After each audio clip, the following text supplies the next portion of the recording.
नमस्कार सभी को। कैसे हैं आप सभी लोग। आप लोगों के लिए बहुत ही सुनहरा मौका आ चुका है दोस्तों। आरआरबी ग्रुप डी 22,195 पदों के साथ ऑफिशियल नोटिफिकेशन आउट हो चुका है। अब हमें तैयारी में लग ही जाना चाहिए, किसी भी शर्त पर रुकना नहीं चाहिए।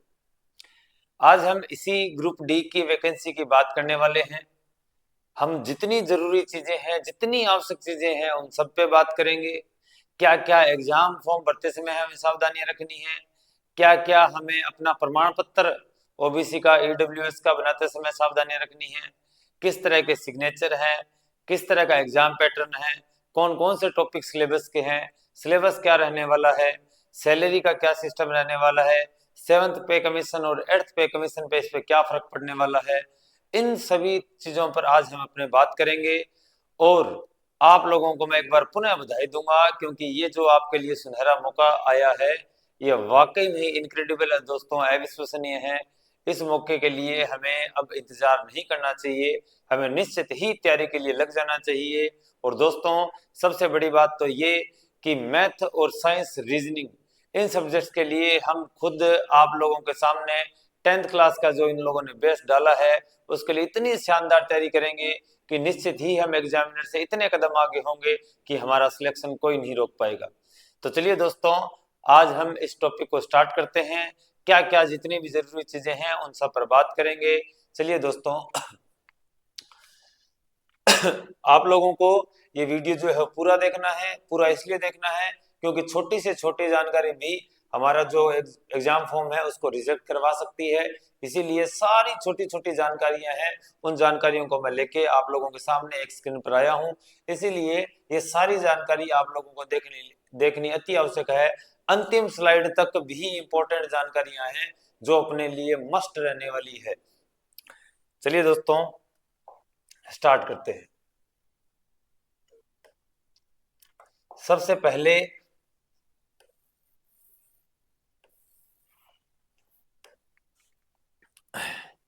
इंपॉर्टेंट डेट्स क्या है। Date of indicative notice in employment news 27/12/2025 को। और official opening date and time of online submission of application, जो फॉर्म स्टार्ट हो रहे हैं वो हो रहे हैं दोस्तों 31 जनवरी 2026 को फॉर्म जो है वो स्टार्ट हो चुके हैं। 31 जनवरी रात को फॉर्म स्टार्ट हो चुके हैं। आप कहो तो 1 फरवरी सुबह से आप लोग फॉर्म भरना स्टार्ट कर चुके हैं, लेकिन आराम से फॉर्म भरना, क्योंकि फॉर्म में कोई जल्दबाजी नहीं करनी। क्लोजिंग डेट सबमिशन कब की है, क्लोजिंग डेट कब की है, क्लोजिंग डेट है 2 मार्च। 2 मार्च रात को 12 बजे तक आप फॉर्म भर सकते हैं। 4/3/2026 तक आप लोग जो है वो अपनी एप्लीकेशन फीस जो है वो जमा करवा सकते हैं। ठीक है। इसके बाद date and time for modification window for correction in application from with payment of modification fee. आपको मॉडिफिकेशन के लिए फीस देनी पड़ेगी। आप कब तक मॉडिफिकेशन कर सकते हैं? 5/3/2026, 14/3/2026 तक। यानी कि आप करेक्शन कर सकते हैं अपने एग्जाम फॉर्म के अंदर। Date during which eligible scribe candidates must provide their scribe details in the application portal. और स्क्राइब कैंडिडेट्स यानी कि जिनको किसी के सहयोग की आवश्यकता पड़ेगी पेपर करने के लिए, उनके लिए ये डेट है 15/3/2026 से 19/3/2026 तक। ठीक है। Please note, detail fields in create an account form and chosen railway can not be modified. ये जो है क्रिएट एन अकाउंट और रेलवे, जो आप जिस रेलवे को आप चूज कर रहे हो, ये दो जो है वो क्या नहीं किए जा सकते, मतलब मॉडिफाई या फिर करेक्ट नहीं किए जा सकते, करेक्शन नहीं किया जा सकता इन दो चीजों में। ठीक है। आपको मॉडिफिकेशन के लिए, करेक्शन के लिए क्या देनी पड़ेगी? फीस भी देनी पड़ेगी। तो इन तारीखों को ध्यान में रखिएगा। तारीख जो है वो 1 फरवरी से स्टार्ट हो रहे हैं सुबह से, और दो दो मार्च 2 मार्च तक जो है वो ऑनलाइन सबमिशन की अंतिम डेट है। 2 दिन तक उसके बाद आप फीस भी दे सकते हैं। इसका मतलब यहाँ तक अगर आपका 2 तारीख तक एग्जाम फॉर्म फिल किया हुआ है तो 4 तारीख तक आप फीस जो है वो भी दे सकते हैं। नेक्स्ट देखिए दोस्तों, details of vacancies at a glance. 7th pay जो 7वां ये जो आयोग है उसके मुताबिक 18,000 रुपये आपकी इनिशियल सैलरी है, और लगभग लगभग ये बन जाती है दोस्तों 35-36 हजार के पास पास, 35-36 हजार के पास पास। और अगर 8वें पे कमीशन सही से लागू रहता है, जैसे कि अनुमानित बताया जा रहा है 1.5 से 2.2 के बीच का फिटमेंट फैक्टर। तो ये सैलरी आप लोगों के हो जानी है कम से कम 55,000 रुपये तक। कितने हजार रुपये तक? 55,000 रुपये तक आपको सैलरी मिल जाएगी। जब तक ये वैकेंसी कंप्लीट होगी तब तक आप मानिए कि 8वां वेतन आयोग जो है वो लागू हो चुका होगा। केंद्र सरकार की है ये, तो जल्दी लागू होता है। तो इसका मतलब आप लोगों को निश्चित तौर पर आप ये भी मान सकते हैं कि आपको एरियर मिले। मतलब अगर आप जल्दी लग जाते हैं तो आपको एरियर भी मिल जाएगा। अगर थोड़ा बहुत टाइम पहले लगते हैं, 8वें पे वेतन आयोग से थोड़ा पहले लगते हैं तो। अदरवाइज आप लोग जहां तक मानो कि आपकी जब पोस्टिंग मिलेगी 8वां वेतन आयोग जो है वो लागू हो चुका होगा। जो डेट है, डेट ऑफ बर्थ या फिर आप कह सकते हैं 1/1/2026 को काउंट की जाएगी। और आपकी एज होनी चाहिए 18 से 33 वर्ष तक। और इसमें भी रिलैक्सेशन जो है वो है। और टोटल पोस्ट तो है दोस्तों 22,195। ठीक है। जोन वाइज जो है वो इस पीडीएफ के अंदर डाली गई है कि कब कौन कौन से जोन के अंदर कौन कौन सी वैकेंसीज है। Important instructions examination process. Examination process क्या है? सबसे पहले आपका रहने वाला है सीबीटी। क्या रहने वाला है? सीबीटी कंप्यूटर बेस्ड टेस्ट रहने वाला है। उसके बाद आपका क्या होगा? ये भी सिंगल हो सकता है, मल्टी स्टेज मोड हो सकता है, depends on number of form that is applied, है ना, उस पर डिपेंड करेगा। ज्यादा होगा तो फिर वो नॉर्मलाइजेशन वाली प्रोसेस होगी, तो उसका भी हमें यहाँ गड़बड़ी है वो नॉर्मलाइजेशन वाली प्रोसेस। उसके बाद फिजिकल एफिशिएंसी टेस्ट होने वाला है। और उसके बाद डॉक्यूमेंट वेरिफिकेशन डीवी रहेगा। और उसके बाद मेडिकल एग्जामिनेशन रहेगा। यानी सबसे पहले आपका सीबीटी, उसके बाद आपका फिजिकल रहने वाला है। और फिजिकल रहने के बाद डॉक्यूमेंट वेरिफिकेशन होगा। डॉक्यूमेंट वेरिफिकेशन के बाद मेडिकल एग्जामिनेशन होगा। ये इतनी प्रोसेस रहने वाली है, 4 प्रोसेस। उसके बाद जो है आपका सिलेक्शन फाइनल होगा। यहाँ जरूरी चीजें हैं, ये मोस्ट मस्ट मस्ट इंपॉर्टेंट चीज है। आप लोगों को इसके ऊपर बहुत ज्यादा ध्यान देना है, क्योंकि इसके बेसिस पे एग्जाम जो है आपका रिजेक्ट हो सकता है। Candidate must ensure that they upload a live image of themselves. Live image upload करनी पड़ेगी इस बार आपको, as per the instructions given in para 16.4 and their own in running handwriting signature. Running handwriting में क्या होना चाहिए? आपके सिग्नेचर होने चाहिए, जैसे कि ऐसे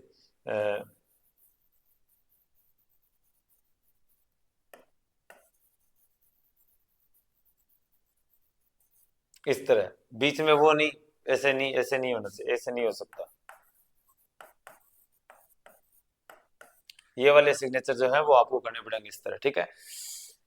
Specification method in para 16.5.1 applications with blurred, illegible, non-standard photographs and signature are liable to be rejected at any stage of recruitment process। किसी भी स्टेज पर कर सकते हैं वो, आपको कोई कारण नहीं बताया जाएगा। Signature of the candidates on all the documents should be uniform and identical at all stage of recruitment process। सारी जगह सेम होनी चाहिए। ऐसे नहीं कि आपके जो है वो जो ये जो डॉक्यूमेंट्स हैं वो चेंज हो रहे हैं अलग अलग प्रोसेस पे। ठीक है। एंड इन रनिंग हैंडराइटिंग होनी चाहिए। No capital block disjoint letters signature is acceptable. ये आपके समझ में आ रही होगी बात।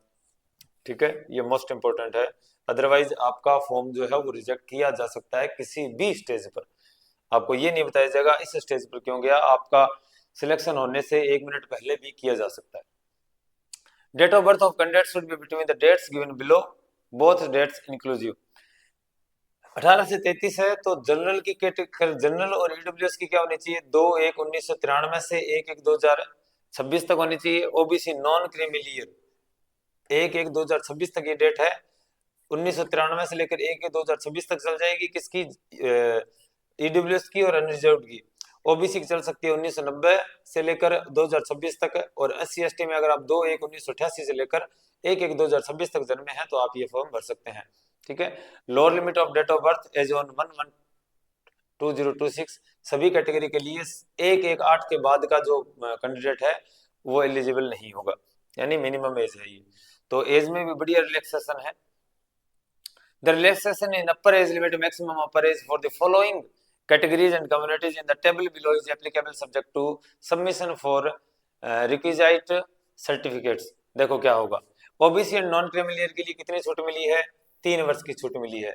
ईडब्ल्यूएस को और जनरल ईडब्ल्यूएस को उम्र के मामले में कोई छूट नहीं है। SC/ST को 5 साल की छूट है। ठीक है।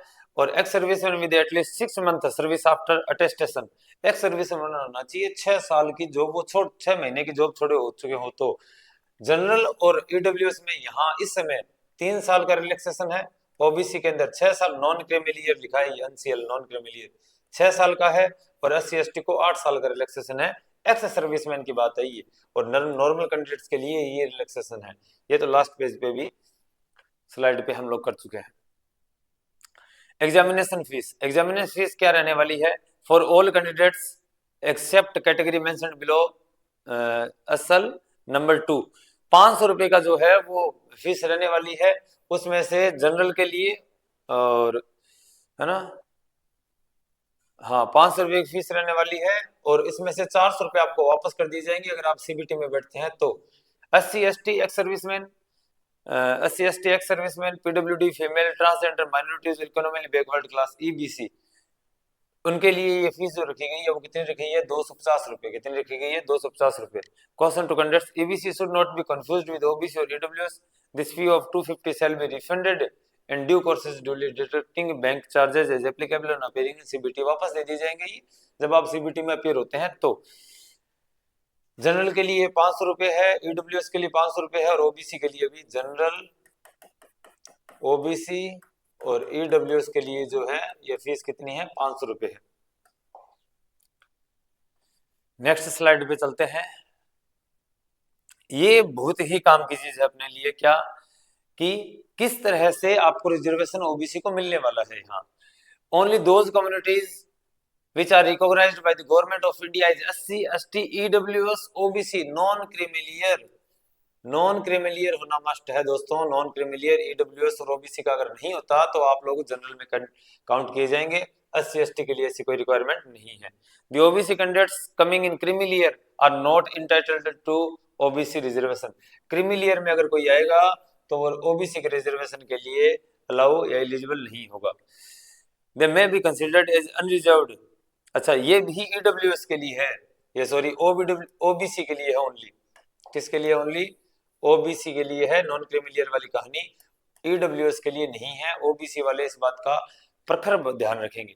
दे may be considered as unreserved candidates subject to fulfilment of the required eligibility conditions applicable to UR candidates, तो बिल्कुल the OBC candidates claiming reservation under the OBC category must produce an OBC non-creamier certificate होना चाहिए, और prescribed format जो है दे रखा है, और कब होना चाहिए, 1 अप्रैल 2025 के बाद, 1 अप्रैल 2025 के बाद से लेकर 2 मार्च एग्जाम जो भरे जा रहे हैं 2026 तक। of the closing date of online applications of the CEN, the certificate number, date of issue and caste as mentioned in the certificate must be provided in the online application. The OBC candidates caste should be listed in the current update central list, अभी होना चाहिए वहां पे OBC का candidate, और ये जो है ये आपके ओबीसी का आपको क्या बनवाना है, सेंटर का बनवाना पड़ेगा। ये भी ये ध्यान रखना, ओबीसी को सर्टिफिकेट कहाँ का बनवाना पड़ेगा, सेंटर का बनवाना पड़ेगा। ईडब्ल्यूएस का जो है वो राज्य स्तरीय भी चल जाएगा, राज्य स्तरीय से भी काम है बन जाएगा, बट ओबीसी जो है वो सेंटर का ही होना चाहिए, जरूरी है ये। अगर इस तरह की चीजें आप नहीं करेंगे तो आप लोग जो है वो रिजर्वेशन के लिए एप्लीकेबल नहीं होंगे। The examination duration number of questions for CBT are indicated below.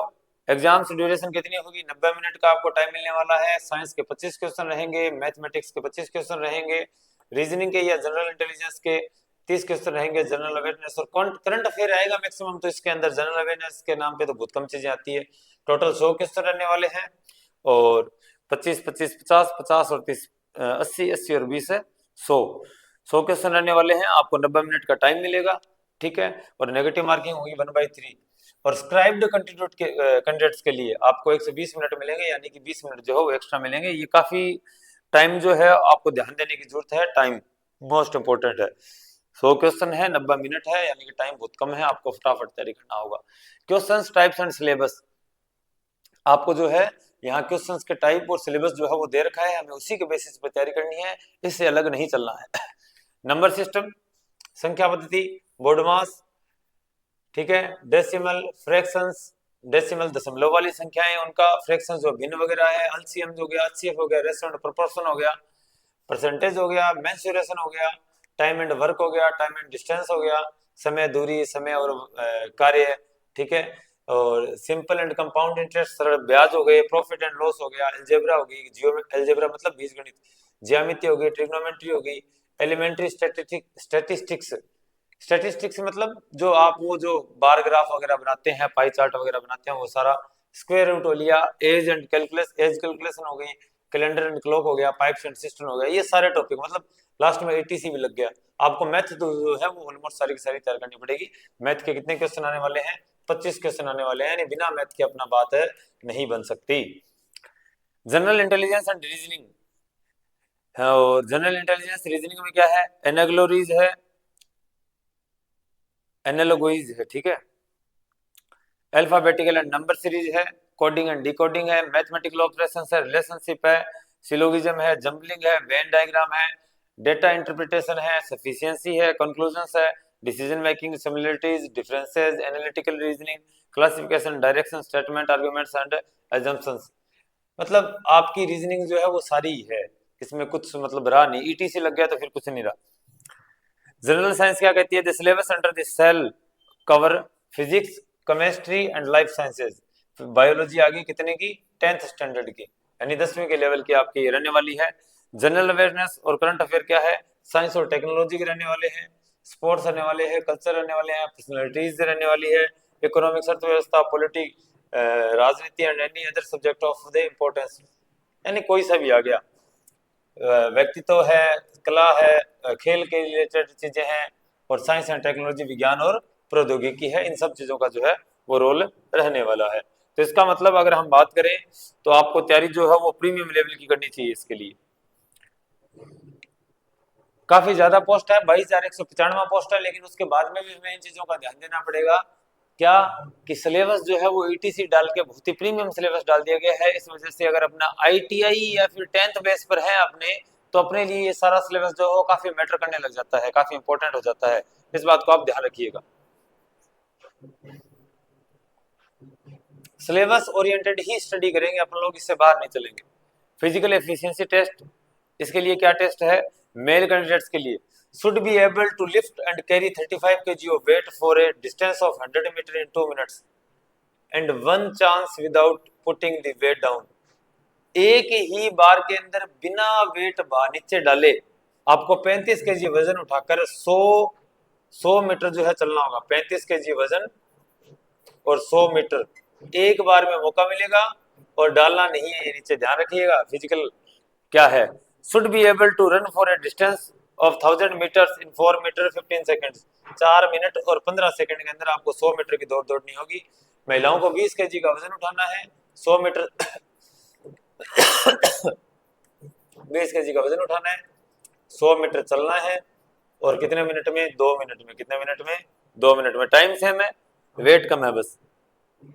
और आपको भी, महिलाओं आपको भी 100 मीटर की दौड़ दौड़नी है, कितने मिनट में? 5 मिनट 40 सेकंड में। आपके लिए 40 40 और 45 यानी 85 सेकंड जो है आपको एक्स्ट्रा मिलते हैं। Grounds for rejections of applications related to signature, ये वाली स्लाइड जो है आपके लिए मोस्ट इंपोर्टेंट है, आपको स्क्रीन पर दिखाई दे रहा होगा, ठीक है। हाँ,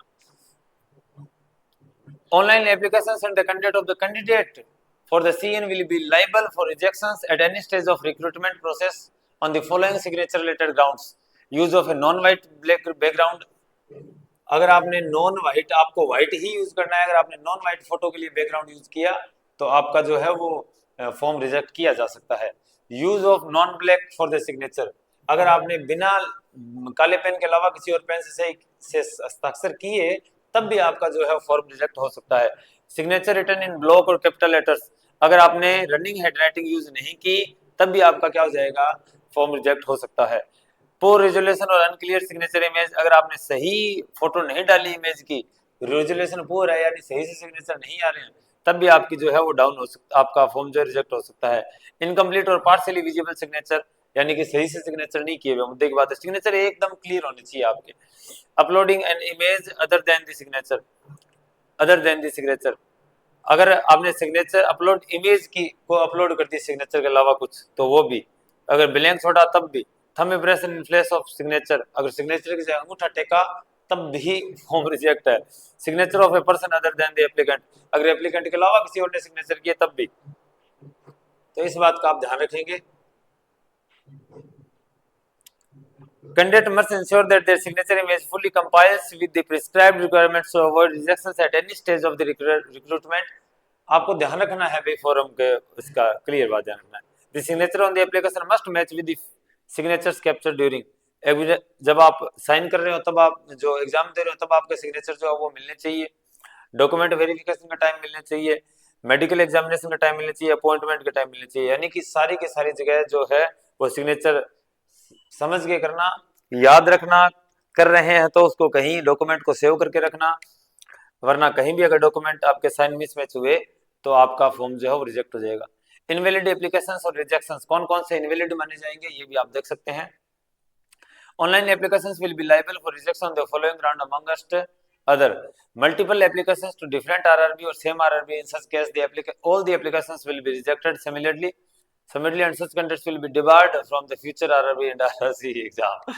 अगर आपने अलग अलग RRB से मतलब अलग अलग जोन से अगर आपने फॉर्म भरा या एक ही RRB से ज्यादा फॉर्म भरे तो आपका फॉर्म तो कैंसिल होगा ही, लेकिन विल बी डिबार्ड, आपको डिबार भी कर दिया जाएगा, मतलब आगे से आप पेपर ही नहीं दे पाएंगे। Non compliance to instructions given at para 16.4 for capturing live photo image of the candidate will lead to rejection of the candidates at any stage of recruitment process. अगर आपने लाइव फोटो इमेज के अंदर भी कुछ घपला किया तब भी आपका फॉर्म जो है वो कैंसिल हो सकता है। Non compliance to instructions given of the uploading signature under 16.5 will result in rejections of the candidate at any stage of the examination. अगर सिग्नेचर में भी घपला किया, इसकी बात हम कर चुके हैं। Candidates name figuring in the award जो लिस्ट में है वो इसका फॉर्म जो है वो नहीं भर सकते। Any other irregularity including the deviations listed in above para 60 under 19.0 A which is are found during application scrutiny stage before after issue of e call letters of CBT PET और ड्यूरिंग डॉक्यूमेंट्स वेरिफिकेशन, यानी कि इनके अलावा किसी भी तरह का कोई घपला अगर कर रखा है आप लोगों ने और कहीं वो उजागर हो गया तो आपको उसी टाइम नौकरी से निकाल दिया जाएगा, चाहे आप पोस्टिंग में क्यों ना हो। स्टेज तो किसी स्टेज पर निकाला जा सकता है, पोस्ट होने के बाद भी निकाला जा सकता है आपका। अच्छा, पोस्ट पैरामीटर्स क्या है देखिए, असिस्टेंट टीआरडी की वैकेंसी आ रखी है, इलेक्ट्रिकल डिपार्टमेंट है, सब डिपार्टमेंट टीआरडी और B1 ये जो है ये मेडिकल स्टैंडर्ड है, मेडिकल स्टैंडर्ड आप देख लीजिएगा, B1 में क्या है, B1 2 में क्या है, A1 में क्या है, ये सारा ठीक है। और ये HI VI ठीक है, अलग अलग चीजें, LD जो है ये मतलब आप लोग किस तरह से फिजिकल जो हैंडीकैप्ड है वो ठीक है, ये सारी चीजें जो है आप थोड़ा देख लीजिएगा। और जो 10th क्लास और ITI जो है वो इसकी, अच्छा ये भी कहाँ से होना चाहिए, NSE से या NCVET से, गारंटेड अगर कोई संस्था है तो वहीं से होना चाहिए। ये अलग अलग पोस्ट है, इनके लिए अलग अलग चीजें हैं, इनमें जितने भी एब्रीविएशन यूज किए हैं यानी संक्षिप्त नाम यूज किए हैं वो मैंने यहाँ अटका दिए हैं, आप उनको देख सकते हैं, उन्हीं के बेसिस पे आप जो हो फॉर्म अप्लाई कीजिएगा अपनी चीजों को ढंग से देख के। तो दोस्तों ये रही अपनी बात, और अब हम बात करते हैं अपने मुद्दे की बात कि जो आप लोगों का सारा सिलेबस वगैरह आ चुका है, बढ़िया ढंग से आ चुका है। अब आप लोगों को करना क्या है, अब अपने को ये करना है तैयारी स्टार्ट करनी है, और तैयारी स्टार्ट करने के लिए हमारा क्या योगदान रहेगा, हम आपको साइंस और मैथ बहुत ही बेहतरीन ढंग से करवाने वाले हैं। साइंस, मैथ और आपकी जनरल रीजनिंग तीनों जो है वो बहुत ही प्रीमियम लेवल की करवाने वाले हैं। साइंस जो है वो आपकी चल ही रही है LDC बैच के अंदर, वही जो है वो साइंस आपके काम आएगी। अलग से भी मैं अभी ये स्टार्ट करूंगा कि जनरल साइंस के लिए आपके जो क्वेश्चंस है वो डालने अभी स्टार्ट कर देंगे जिन्होंने तैयारी कर रखी है। अच्छा, ये जो क्वेश्चंस डालेंगे इनकी खास बात रहेगी, जो मॉडल पेपर हम लोग लेके आएंगे ये फुल एक्सप्लेनेशन के साथ होंगे, यानी कि ये इस तरह की चीजें इसमें ऐड की जाएगी जिससे आपका सिलेक्शन जो है वो 100% श्योर हो पाएगा। ऐसे ही सेम मैथ में करेंगे, ऐसे ही हम रीजनिंग में करेंगे दोस्तों। तो आप लोगों को तैयार रहना है, जल्दी ही हम आप लोगों के लिए जो है वो प्रॉपर MCQs के बैच जो है वो लेके आ रहे हैं, तो तैयार रहिएगा दोस्तों। ग्रुप डी में छोड़ना नहीं है हमें किसी भी शर्त पर, हमें इसमें लगना ही है, हमें सफलता प्राप्त करनी ही है। तैयार रहेंगे, मन लगा के तैयारी करेंगे, पूरे मनोयोग के साथ तैयारी करेंगे। अब हम मिलेंगे एमसीक्यू बैच के अंदर। तब तक के लिए धन्यवाद। जय श्री राम। लगे रहिएगा, जब तक तोड़ेंगे नहीं तब तक छोड़ेंगे नहीं।